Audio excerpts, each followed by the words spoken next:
Welcome back. My name is Shabna Makrami, and this is News in 5. Let's go back to Professor Obokata's report.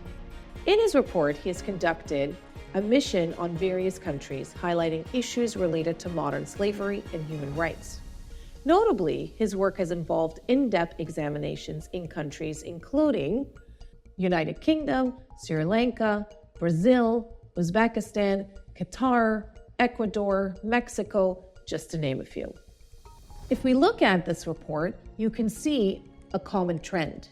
In all of these countries, United Kingdom, Sri Lanka, Brazil, Uzbekistan, Mexico, Costa Rica, Australia, a significant outline is mentioned where modern slavery is mentioned, is very similar to the report that was conducted and given to Canada.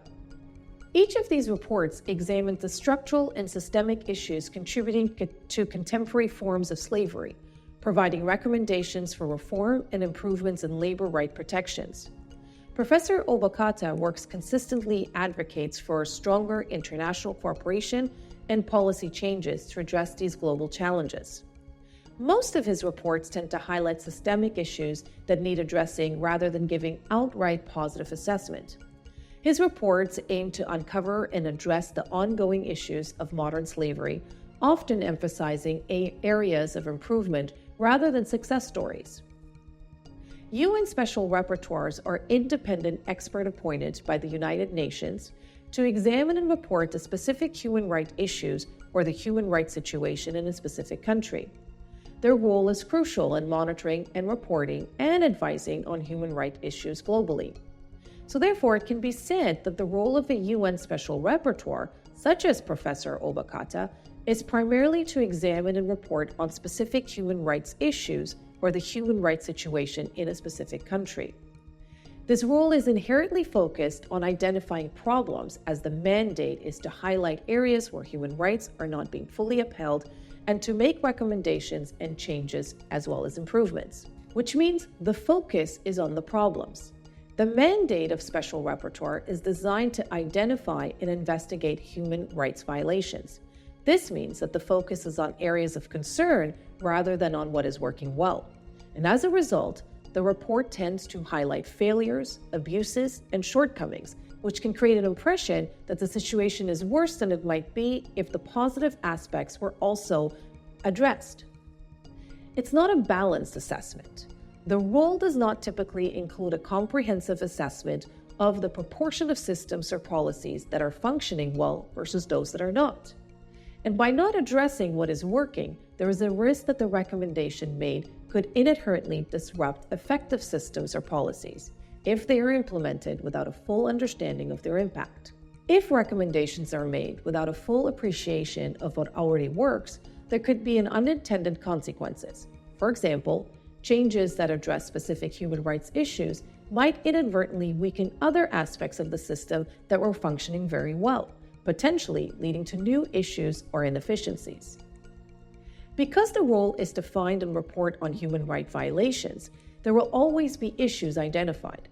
Human rights are complex and multifaceted, and even in the most progressive societies, there will always be room for improvement. This means that no country is likely to ever be entirely free from criticism, which can create a continuous cycle of recommendation and reform. While the work of the UN Special Rapporteur is vital for bringing attention to human rights violation and driving positive change, the nature of the role means that they are focused on identifying problems rather than providing a balanced view of both successes and failures. This can lead to an incomplete picture of the country's human rights situation and poses a challenge in ensuring that well-functioning systems are preserved even as necessary reforms are made. It also means that human rights work is an ongoing process, with no endpoint where all issues are resolved, given the continuous nature of identifying new challenges. Therefore, in my opinion, the role of the UN Special Rapporteur may present an incomplete picture of the human rights situation in a given country. The role as it stands is primarily focused on identifying and reporting on human rights violations, which can lead to a skewed perception of the overall situation.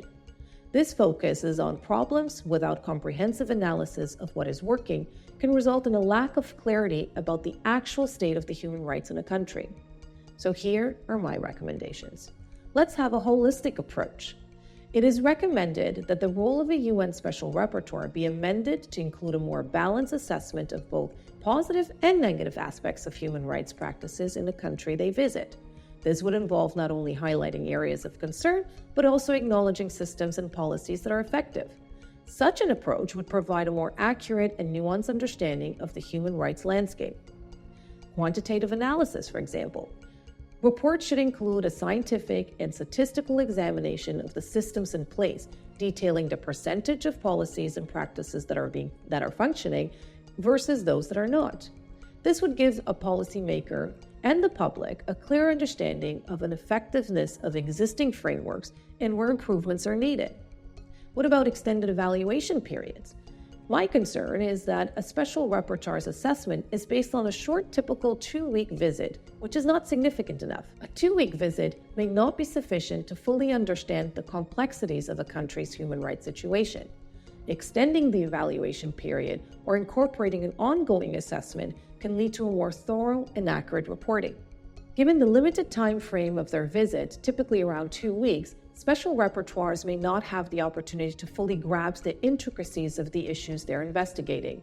This can lead to a narrow or incomplete view, which may not reflect the reality of the group. The current process heavily relies on the observation and interpretations of one individual, which can introduce a level of subjectivity into the findings.